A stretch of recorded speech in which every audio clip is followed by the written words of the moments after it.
예, 아멘. 예, 헷갈립니다, 아직까지. 할렐루야가 아니라 아멘. 다시 시작. 아멘. 우리 예쁘게 인사하겠습니다. 하나님 은혜로 지금까지 왔습니다. 시작. 하나님 은혜로 지금까지 왔습니다. 우리 한 번 더 인사하실까요? 함께 해주셔서 감사합니다. 시작. 함께 해주셔서 감사합니다. 여러분이 없으면 제가 어떻게 설교를 하겠습니까? 여러분들 계셔서 감사하고 또 함께 예배 들어주셔서 또 우리가 함께 하나님께 영광을 돌립니다. 감사합니다. 2025년도 마지막 주일 예배 정말 하나님께 영광이 되고 우리 평생에 남는 하나님 말씀 받으시기를 주님의 이름으로 축복합니다. 우리가 이제 미가서를 보는데 미가서는 이제 오늘로서부터 마지막 설교입니다. 6년 동안 이제 앞으로 미가서는 또 보기 어렵습니다. 미가는 BC 8세기경에 남유다와 북이스라엘을 향하여서 하나님의 말씀을 전거한 선지자입니다. 미가가 그 당시 북이스라엘과 남유다에 예언했던 하나님의 말씀은요, 참 듣기 거북하고 또 피하고 싶은 그런 말씀입니다. 어떤 말씀이냐면 너희들 곧 망하게 될 것이다. 북이스라엘 너희들 곧 망하게 될 것이다. 남유다도 곧 망하게 될 것이다. 그런 하나님의 심판의 말씀을 미가가 전합니다. 이때는 고대 근동 지역에 아수르라는 세계사에는 아시리아라고 하죠. 이 아수르라는 제국이 강성하여서 고대 근동 국가들을 폭력과 힘으로 정복하고 지배하던 그런 때였습니다. 그때에 미가가 선지자로 하나님의 뜻을 남쪽에 있는 유다와 북쪽에 있는 이스라엘에게 전했던 것입니다. 이 미가의 이름의 뜻이 무엇이냐면 여호와와 같은 이가 누구인가 혹은 여호와와 같은 신이 누구인가라는 뜻입니다. 원래 미가 야후라는 말인데 그 말이 줄여져서 미가라고 그렇게 부릅니다. 그의 뜻은 여호와와 같은 신이 누구인가, 여호와와 같은 분이 어디 있는가 그런 뜻입니다. 즉 하나님만이 참신이고 절대 무위의 지존자라는 뜻입니다. 한번 따라해 보시겠습니까? 여호와와 같은 분이 누구인가? 시작. 여호와와 같은 분이 누구인가? 아무도 없다는 것이죠. 여호와만 지존자다. 아수르 군대 장관이었던 랍사게가 전쟁을 할 때에 썼던 전략이 있습니다. 그 전략이 어떤 전략이냐면 상대 국가를 두려움과 패닉에 빠지게 해서 싸울 의지를 꺾어버리는 것입니다. 이 전략은 오늘날에도 전투의 중요한 기술로 사용이 됩니다. 6.25 때에 중공군들이 남하할 때에 그냥 총 들고 온 것이 아니라 총만 들고 온 것이 아니라 꽹가리 치면서 북 치면서 막 징을 치면서 내려왔잖아요. 꽹가리 치면서 징 치면서 그 소리만 들으면 막 우리 국군들이 막 혼비백산하는 거죠. 그래서 공포 분위기를 자아내가지고 싸울 의지를 꺾게 하는 그런 전쟁 기술입니다. 이 아수르 군대 장관 랍사게가 그런 전쟁 기술을 썼어요. 우리 이사야 37장 10절에서 11절 말씀 한번 읽어보겠습니다. 시작. 너희는 유다의 히스기야 왕에게 이같이 말하여 이르기를 너는 내가 신뢰하는 하나님이 예루살렘이 아수르 왕의 손에 넘어가지 아니하리라 하는 말에 속지 말라. 아수르 왕들이 모든 나라에 어떤 일을 행하였으며 그것을 어떻게 멸절시키는지 내가 들었으리니 내가 구원을 받겠느냐. 유다의 히스기야 왕에게 편지를 쓰면서 뭐라고 하냐면 너희들은 너희들의 신 여호와 하나님이 너희를 지키겠다고 말씀하고 있는데 그거 다 헛것이다. 지금까지 봐라. 아수르 군대에 의해서 무너지지 않는 나라, 멸절되지 않은 민족이 있느냐? 그렇게 말하는 거예요. 그러니 너희를 지킨다는 그 여호와 하나님도 별 수 없다. 그러니 빨리 포기하고 항복해라. 그런 뜻입니다. 이런 상황에서 미가 선지자가 나와서 하나님 뜻을 전하는데 이 미가의 이름의 뜻이 여호와 같은 분, 여호와 같은 신이 어디 있느냐? 그런 이름 뜻이라 그랬죠. 그러니 그의 이름에서 아수르의 이런 전술에 대해서 마치 미가가 그의 이름에서 항변하는 것처럼 보입니다. 너희들이 아무리 강한 군대를 할지라도 여호와 같은 분이 어디 있느냐? 그의 이름에서 이미 미가는 말을 하고 있는 것입니다. 여러분 오늘날도 사탄 마귀는 우리의 문제를 가지고 그 문제에만 몰두하게 하고 그 문제에만 집중하게 해서 하나님을 과소평가하고 우리에게 두려움을 심겨주어서 하나님을 잊어버리게 하고 또 하나님을 떠나게 하는 것입니다. 우리 학생들은요, 시험 치면 교회를 잘 안 나와요. 시험 공부한다고. 진짜 진리를 말하는데 공부는 평소에 하는 겁니다. 평소에 잘해야 돼, 평소에. 시험 앞에서는 하나님도 작아져요. 시험이 너무 커요. 시험이 너무 커. 사람들은 돈 앞에서는 그냥 하나님 잊어버립니다. 돈은 내가 벌어야 돼. 여러분, 내가 부하게 되고 내가 잘 되는 것이 하나님의 도움이나 하나님의 능력은 여기 미칠 수가 없어. 내가 노력해야 돼. 내가 잘 되고 내가 흥하는 것에 하나님은 도움을 줄 수가 없어. 이런 생각 같잖아요. 우리 하나님은 흥하게도 하시고 망하게도 하시고 부하게도 하시고 가난하게도 하시고 살리기도 하시고 죽이기도 하시는 분이 하나님이신데 경제적인 문제나 또 시험이나 또 이런 문제 앞에 딱 서면 하나님은 잊어버려요. 그냥 잊어버리고 뭔가 자꾸 내 힘으로 뭔가 해보려고 하는 그런 경향이 많습니다. 다 사탄 마귀가 하나님을 아주 작게 만들어버리는 거예요.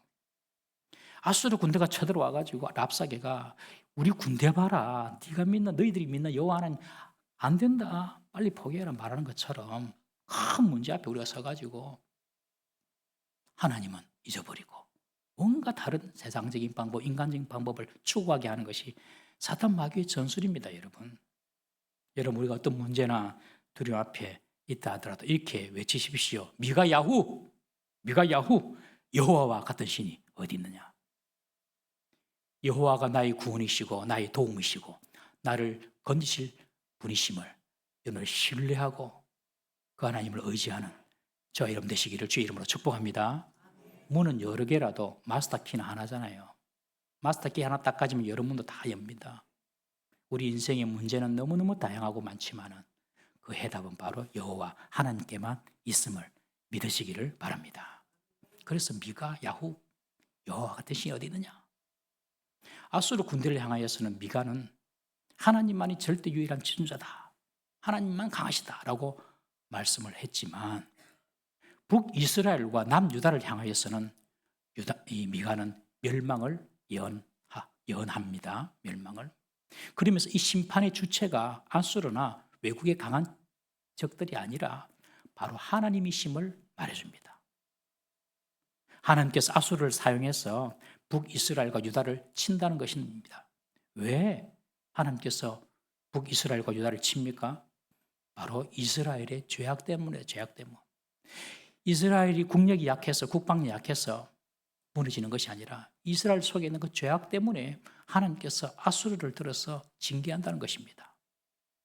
미가가 지적한 이스라엘의 죄악을 크게 세 가지로 볼 수 있습니다. 우리가 1장부터 쭉 지금 5장, 6장까지 보고 있는데요. 7장까지 봤죠. 거의 다 봤죠. 세 가지를 지적하고 있습니다. 첫 번째는요. 형식적이고 종교적인 신앙을 지적하고 있습니다. 삶이 없는 지식뿐인 신앙. 그 신앙을 미가가 이스라엘의 죄라고 지적하고 있습니다. 우리 6장 7절 8절 말씀 함께 읽어보겠습니다. 시작. 여호와께서 천천의 수양이나 만만의 강물 같은 기름을 기뻐하실까?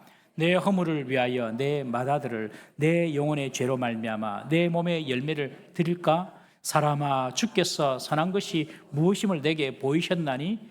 여호와께서 내게 구하시는 것은 오직 정의를 행하며 인자를 사랑하며 겸손하게 내 하나님과 함께 행하는 것이 아니냐. 미가는 이스라엘 백성들을 향하여 말합니다. 너희들이 수천 수만 마리의 제물을 가지고 제사를 하지 하나님은 그 제물을 받으시기를 원하시는 것이 아니야. 하나님이 정말 기뻐 받으시기를 원하는 것은 정의, 하나님의 뜻에 순종하는 것. 그리고 인자, 헤세드, 사랑이거든요. 긍휼을 베풀어야 할 자에게 긍휼을 베푸는 사랑이 있는지. 그리고 겸손한 태도와 자세로 하나님 말씀에 순종하고 하나님과 동행하는지 하나님은 그거 보시지. 그냥 외적인 예배 형식만 화려하게 번드러지게 하나님께 예배 드린다고 그걸 하나님 기뻐하시는 것이 아니야. 그런데 너희들은 그런 외형적인 형식적인 예배는 있는데 하나님의 말씀을 따르려는 그런 순종의 마음도 없고 긍휼이 있는 사랑도 없고 겸손도 없어 라고 지금 미가가 지적을 하는 것입니다. 말씀을 알기만 하고 삶의 실천이 없는 그런 신앙은 신앙이 아니라 그냥 종교 생활을 하는 거거든요. 종교 생활. 그런 종교 생활을 하지 말라는 것입니다. 정말 참된 신앙인으로 살아라는 것입니다. 여러분, 참된 신앙인과 종교인의 특징이 뭔지 아십니까? 중요한 특징인데 그것이 뭐냐면 회개가 없다는 겁니다. 종교인은 회개가 없어요. 그래서 내가 외적으로 이렇게 예배하고 또 헌금하고 또 적당히 봉사하고 그러면 다 된 줄 알아요. 그런데 참된 신앙인은요, 자기 삶을 돌아봅니다. 그래서 회개하게 됩니다.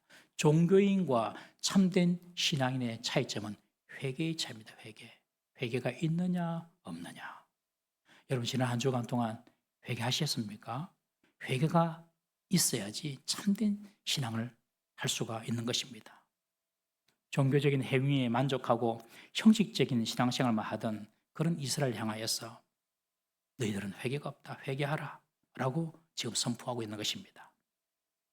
여러분, 우리의 신앙이 참된 신앙이라면 우리는 회개하는 삶을 살아야 되고 회개할 때 성도는 새로워지고 변화되고 좋아지는 것입니다. 여러분, 예수 믿은 지 한 10년 되고 20년 되고 5년 되고 지나면요, 사람이 좋아져야 돼요. 좋아질 수밖에 없어요. 그게 변화거든요. 변화가 일어날 수밖에 없어요. 왜요? 늘 말씀을 보고 듣고 성령님이 말씀으로 찌르고 그러니 돌이킬 수밖에 없는 것이죠. 그래서 참된 신앙인이 되라라고 지금 미가가 이스라엘 향하여서 경고하는 것입니다. 두 번째로 미가가 지적한 이스라엘의 죄가 뭐냐면 지도자의 타락입니다. 우리 3장 11절 말씀 한번 읽어보겠습니다. 시작. 그들의 우두머리들은 뇌물을 위해 재판하며 그들의 재판장은 싹스를 위하여 교훈하며 그들의 선지자는 돈을 위하여 점을 치면서도 여호와를 의뢰하여 이르기를 여호와께서 우리 중에 계시지 아니하냐 재앙이 우리에게 임하지 아니하는도다. 정치적인 지도자들은 뇌물을 받아가면서 재판 굳게 합니다. 종교적인 지도자들, 제사장들도 싹스를 위하여서 돈 벌기 위하여서 교훈합니다. 가르칩니다. 그리고 선지자들도 돈 받고 하나님 말씀을 예언해 줍니다. 가난한 자들, 약한 자들, 그들의 것을 착취하고 강탈해 갑니다. 지도자들이. 이런 지도자들의 타락, 이거 보고 하나님께서 심판하실 것이라는 겁니다. 동시에 사회적으로 우상 숭배가 만연하고 불의와 영적인 혼란이 심각했습니다. 그러면서도 지도자들은 뭐라고 생각합니까? 하나님께서 우리와 함께 하시니 내가 하나님 믿으니 재앙이 내게 임하지 않을 거야. 착각입니다. 착각. 나 하나님 믿으니 나는 괜찮을 거야. 절대로 쏘면 안 됩니다. 여러분. 하나님의 백성도 하나님 말씀 가운데 하나님께서 살지 않으면 반드시 재앙을 주고 진노하십니다. 여러분. 징계하십니다. 그래서 지도자들의 타락과 지도자들의 위선과 지도자들의 그 포갑을 지금 미가가 지적을 하고 그것 때문에 너희들이 망한다. 세 번째, 무엇 때문에 하나님께서 심판하시는가? 가정의 사랑이 식어감을 두고 미가가 지적합니다. 그 죄를. 우리 미가 7장 6절 말씀 보겠습니다. 미가 7장 6절 시작. 아들이 아버지를 멸시하며 딸이 어머니를 대적하며 며느리가 시어머니를 대적하리니 사람의 원수가 곧 자기의 집안 사람이리로다. 사랑과 섬김과 배려와 용서로 정말 화목하고 행복해야 될 그 가정이 멸시와 미움과 대적의 관계가 되는 겁니다. 서로 원수가 돼요. 가족들이 원수가 돼요. 미움이 넘쳐요. 싸워요. 하나님의 심판이 지금 문 앞에 와 있습니다. 우리가 아주 조심하게 그리고 깨어서 이 말씀을 봐야 돼요. 가정이 다툼이 있고 싸움이 잦아지고 소리가 커지고 그럼 하나님의 징계 심판이 가까이 온다는 사실을 꼭 기억하십시오. 마음에 안 들고 그냥 막 한판 하고 싶고 이런 생각이 들 때에도 가정이 다투고 가정에 미움이 있으면 하나님의 심판이 오지 생각하고 꼭 참으십시오. 그때는 꼭 참으십시오. 미가가 예언할 때에 그 남북 이스라엘이 유다와 북이스라엘이 이런 가정이 완전 파탄이 난 겁니다. 여러분. 이런 가정에서 무슨 예배가 이루어지겠습니까? 원수가 모이는데 예배가 되겠습니까? 여러분. 여러분 올해 우리가 가정 예배를 시작했지 않습니까, 여러분? 여러분 가정에서부터 예배가 살아나야 됩니다. 이것은 선택이 아니라 필수입니다, 필수. 가정에서부터 예배가 살아나야지 여러분들 자녀들에게 믿음이 계승될 수가 있습니다. 가정의 신앙이 무너지면 자녀들에게 신앙의 전수가 어렵습니다, 여러분. 정말 자녀들을 믿음으로 세우고 싶으면 여러분 가정에서 예배가 일어나야 돼요. 그래야지 와 우리 엄마 아빠가 집에서도 말씀 읽네, 집에서도 찬송하네. 그게 교육이 되는 거거든요. 그런데 서로를 왼수같이 봐요. 그런데 무슨 가정에서 예배가 되겠습니까? 오늘부터 가정에서 큰 소리도 내지 마시고 다투고 싸우지 마시기를 주님의 이름으로 축복합니다. 그게 내 가정이 잘 되는 길입니다. 가정에서 사랑이 식어질 때 미가는 그것이 하나님의 심판의 원인이다. 이렇게 이스라엘의 죄를 이 미가가 지적을 했는데 이스라엘 백성이 듣지를 않습니다. 우리 2장 6절 말씀 보겠습니다. 2장 6절 시작. 그들이 말하기를 너희는 예언하지 말라. 이것은 예언할 것이 아니거늘 욕하는 말을 그치지 아니한다 하노도다.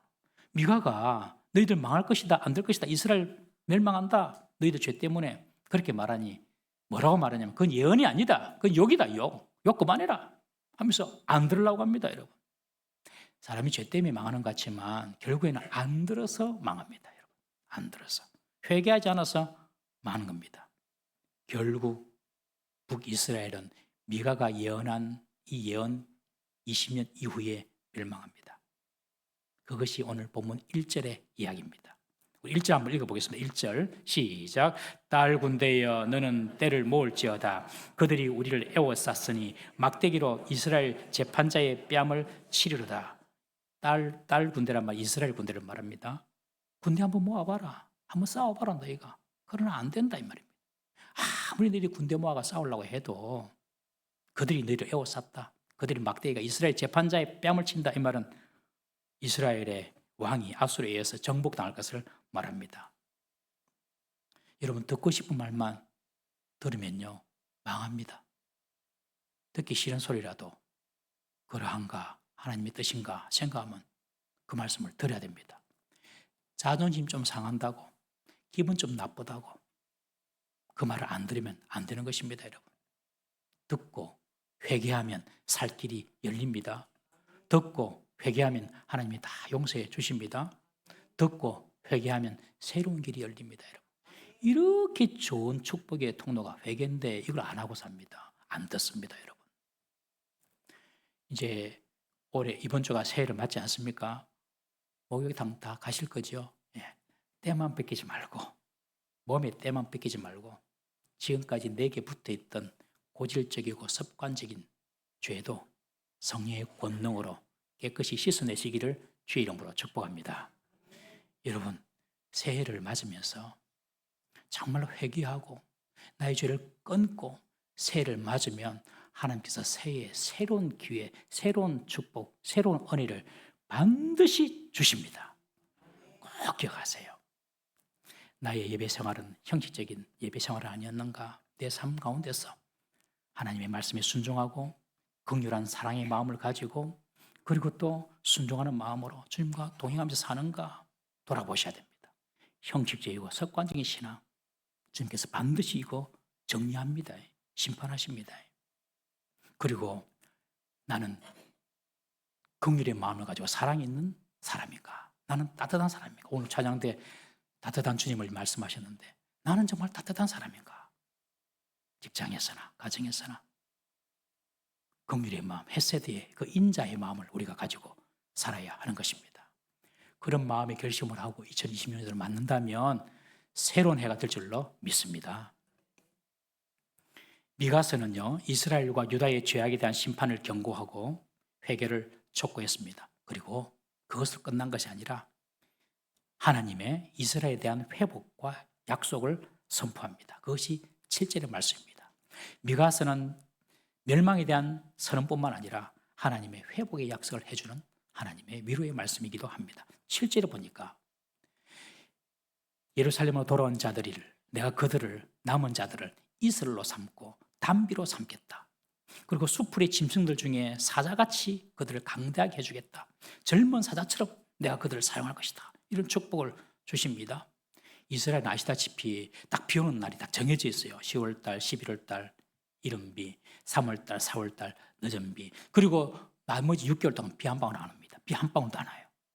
여러분들 1년 동안 비가 안 오면 그 땅은 사막이 된다고 합니다. 6개월 동안 비가 안 오거든요. 그런데 이스라엘 땅에 그래도 초목도 자라나고 풀도 자라난단 말이에요.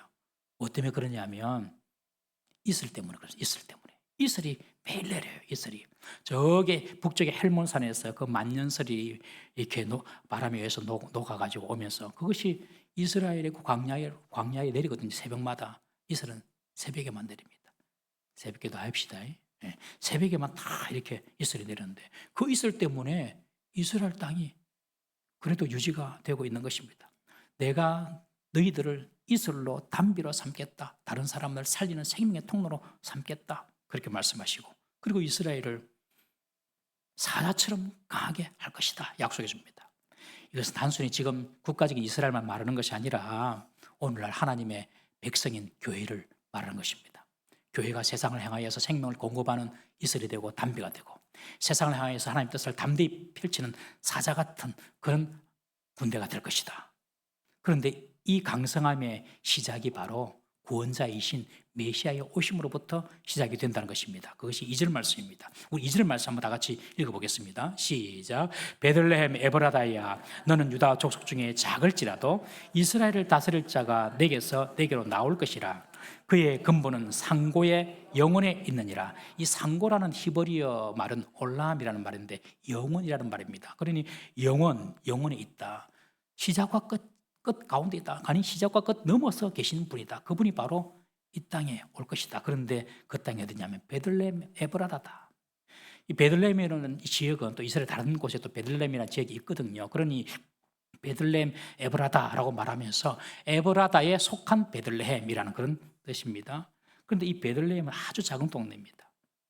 목자들만 모여서 양을 치는 그런 아주 작은 마을이 이 베들레헴인데 그 베들레헴에 이스라엘을 다스린 자가 오게 될 것이고 그분을 통하여서 이스라엘이 이슬이 되고 담비가 되고 강한 사자 같은 그런 군대가 될 것이다 라고 예언을 하는 것입니다. 그 시작은요 베들레헴입니다. 베들레헴.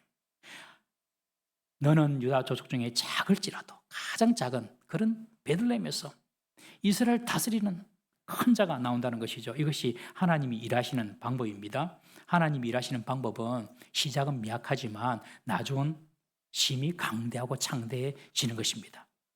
여러분 70세 노인 아브람 지금 70세는 노인도 아니죠. 지금 70세면 청년입니다. 그런데 그 당시 70세 노인 이 아브람 한 사람이 이스라엘의 조상이 되어서 이스라엘을 만들지 않습니까? 지금 있는 이스라엘이 아브라함 때문에 시작된 겁니다. 여러분 한 사람 때문에 5,000명을 먹이시고 12광주리를 남기신 예수님의 기적이 어린 아이의 작은 도시락 5병에 의해서 시작되지 않았습니까? 베드로 한 사람의 설교가 3,000명을 회개시키고 나중에는 5,000명을 회개시킵니다. 아람 군대의 장관 나아만의 문둥병이 이스라엘에서 잡혀온 그 계집 여종의 전도에서 시작이 돼가지고 나아만이 병을 낫습니다. 오늘날 세계의 3분의 1이 이 복음을 믿고 있는데 그 복음의 시작이 나사렛 시골 출신 예수님의 12제자에 의해서 시작되지 않습니까? 이렇게 하나님께서는 작은 것에서부터 큰 일을 이루어 나가시는 겁니다. 특별히 이런 전도 얼마나 작은 일입니까? 전도가 참 작은 일이잖아요. 그리고 얼마나 미미해 보입니까? 오늘날 시대가 어떤 시대입니까? 얼마나 사람들이 똑똑하고 야가 빠졌습니까? 그런 사람들에게 예수님 믿으세요 한다고 그 사람들이 믿겠습니까? 그런 생각하기가 쉽습니다, 여러분. 그러나 하나님은 그런 아주 작고 미미한 전도라는 방법을 통하여서도 구원받을 자를 구원시키시고 하나님 나라를 만들어 나가시는 것입니다. 여러분 우리가 작고 미미하고 미약하다고 좌절할 일이 아닙니다. 하나님은 이런 작고 나약해 보이는 우리들을 통해서 사자처럼 강하게 사용하십니다. 작은 자가 천을 이룬다고 하지 않습니까, 여러분? 세상 사람들이 교인들을 보면 어떻게 생각할까요? 아, 저 사람들 대단하다 이렇게 생각할까요? 아닙니다. 세상 사람들이 교인들을 볼 때는 참 약하고 어리숙해 보입니다, 교인들이. 보이지도 않는 하나님을 믿는다고 막 저렇게 난리를 떨고 기도한다고 질질 짜고 참 정성맞다. 세상 사람들은 그렇게 생각한다니까요, 여러분. 옆에 사람 보세요. 저 보지 말고. 옆에 사람 보세요. 별거 있어 보입니까, 여러분? 다 모자래 보이고, 이렇게 강단이 있어 보이고, 야무쳐 보이고, 그런 사람 별로 없어요. 다 물렁물렁한 사람처럼 보이고, 뭔 일을 맡겨놓으면 해내겠나, 이렇게 보입니다. 그런데 하나님은 그런 사람을 통하여서 생명을 구원하시고, 영혼을 구원하시고, 하나님의 나라를 확장시켜 나가는 겁니다. 올해 우리 교회 성도님들 중에, 그리고 성도님의 가족 중에 천국 가신 분들이 한 15분 돼요. 근데 그 중에는 한 번도 교회 안 나오신 분도 2분 계세요. 한 분은 우리 조이순, 우리 어머니라고 정춘길 장로님, 우리 한미학 권스님 어머님입니다. 치매가 왔다 갔다 하는데, 이 정춘길 장로님하고 한 권사님이 어머니 전도를 위해서 열심히 기도했거든요. 그래가지고 정신이 딱 온전할 때 저를 불러가지고 복음을 딱 전하고, 그래서 병상에서 세례를 줬습니다. 그리고 천국 가셨어요. 교회 한 번 안 오셨어요. 이분이야 자녀가 예수님 믿으니까 그렇게 했다 치자. 자녀들도 교회 안 다니고 본인도 교회 안 다니는 하말조 할아버지 기억나세요? 하말조 할아버지 계시잖아요. 기억 안 나시는군요. 하말조 할아버지 연세가 86인가 되셨는데 병원에 이제 입원하시게 되셨어요. 반도보라에 사시는 분이신데, 그러면서 이분이 병상에서 생각을, 야, 내가 갈 때가 다 된 것 같은데 뭔가 좀 붙잡아야 되겠다 이런 생각을 하신 거예요. 그래서 하나님을 믿어야 되겠다, 교회를 가야 되겠다 이 생각을 하셨어요. 딸들에게 말을 했대요. 우리 하미영 성도님에게. 지금 우리 교회 등록하셨는데, 그래가지고 우리 주일 전도팀이 반도보라에서 전도를 하는데, 전도하니까 우리 아버지가 교회를 가고 싶어 한다고. 그래 연결돼가지고 자 병상에서 복음 전하고, 그리고 병상에서 영접하고 세례 주고 천국 가셨어요. 교회 한 번도 안 오셨는데 복음 듣고. 여러분, 사람이 마지막 임종시에 무엇이 필요할까요? 임종시에 무엇이 필요할까요? 만약 하나만 잡으라면 여러분들 무엇을 찾겠습니까? 학생들 공부 열심히 해가지고 좋은 명문대 졸업장, 내가 사랑하던 아내, 남편, 자녀들, 통장에 쌓아둔 돈, 사놓은 빌딩, 그거 마지막 임종에 붙잡을 겁니까? 우리가 임종시에 붙잡을 수 있는 것은 단 한 가지밖에 없습니다. 예수님, 주여. 주의 이름을 부르는 자는 구원을 얻으리라. 저와 여러분들이 마지막 이 땅을 떠나면서 할 말이 이 말입니다. 주여. 아무것도 붙잡을 것 없습니다. 이렇게 자꾸 미미해 보이는 이 복음 전도하는 방법이지만, 그것을 통하여 영혼을 살리고 천국으로 그 영혼을 보내드리는 겁니다. 여러분, 지극히 미미하고 미약해 보이는 일, 그 일을 통하여서 하나님은 영혼을 살리시고 천국을 이루어 가심을 믿으시기를 바랍니다. 여러분, 주위에 가까운 분 있으십니까? 가족 중에서도 믿지 않는 분, 또 가까운 친구분들, 정말 사랑하는 분들, 여러분들 정말 사랑하는 분들이 있으면 복음 전해야 됩니다. 정말 사랑하는데 복음을 안 전해요. 미안하지만 사랑하는 거 절대 아닙니다. 아니, 우리가 믿는 바라면, 예수 안 믿으면 그 죄 때문에 지옥에 영원히 타오르는 그 시뻘건 영원히 타오르는 그 지옥 불못에 떨어질 건데, 우리가 믿는 바라면 가만히 내버려 둔다? 사랑 안에서 그렇습니다. 진짜 사랑하면요, 모든 것을 다 포기하고 모든 것을 다 주더라도 그 영혼 구원하기 위하여 힘씁니다. 여러분, 전도 한마디 하는 것 미미해 보이고 작아 보이는 일이지만, 하나님은 그 작은 것을 통하여 큰 일을 이루시는 분이 하나님이시지 않습니까? 내년에는 더 이상 미루지 말고 우리 주위에 또 특별히 가족들 중에 믿지 않는 부모님, 또 자녀들, 형제들이 있으면요, 정말로 내년에는 우리가 기도로 먼저 준비 당연히 해야죠. 기도 준비하면서 영혼 구원하기에 힘을 쓸 수 있는 우리 동무삼위교회 성도 되시기를 주의 이름으로 축복합니다. 제국 아수르 앞에 이스라엘은 너무너무 작은 나라였습니다. 그 작은 이스라엘 안에서도 베들레헴은 정말 작은 도시였습니다. 그런데 그 작은 곳에서 이스라엘을 다스리고 그리고 제국 아수르를 물리치며 이스라엘을 젊은 사자처럼 강대하게 만드실 메시아가 나셨습니다.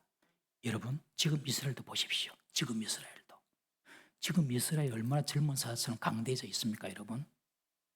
역사적인 이스라엘뿐만 아니라 영적인 이스라엘 우리들에게도 우리 주님은 우리를 사자처럼 강대하게 해주실 줄 믿으시기를 바랍니다. 그래서 우리가 소망을 두어야 할 분은 오직 한 분 예수 그리스도입니다. 그분께만 우리의 소망을 둬야 됩니다. 미가는 지금 비록 이스라엘의 형편은 자신들의 죄와 허물로 곧 멸망하게 될 것이지만, 그러나 주님은 메시아를 보내셔서 다시 이스라엘을 일으켜 주시고 강하게 하실 것이다. 그 사실을 믿었어요. 800년 전에 믿었어요. 그리고 예수님께서 오시고 육적인 이스라엘도 강성해지는 것을 봅니다. 여러분, 채찍을 드시는 분도 하나님이시고 회복과 강성함을 주시는 분도 하나님이십니다. 2020년도 준비하면서 우리가 갖고 있는 죄가 있으면 다 끊어버리기를 주의 이름으로 축복합니다. 그리고 하나님께만 소망을 둘 때에 하나님께서 이스라엘을 회복시켜 주시고 치유해 주시고 그 치유와 회복을 넘어서 사자같이 강다하게 하신 것처럼 저와 우리들의 삶도 하나님께서 치유와 회복을 넘어 강다하게 해주실 줄로 믿습니다. 하나님께만 집중하고 주님만 바라보는 저 여러분 되시기를 주의 이름으로 축복합니다. 기도하겠습니다. 우리 다 같이 이 시간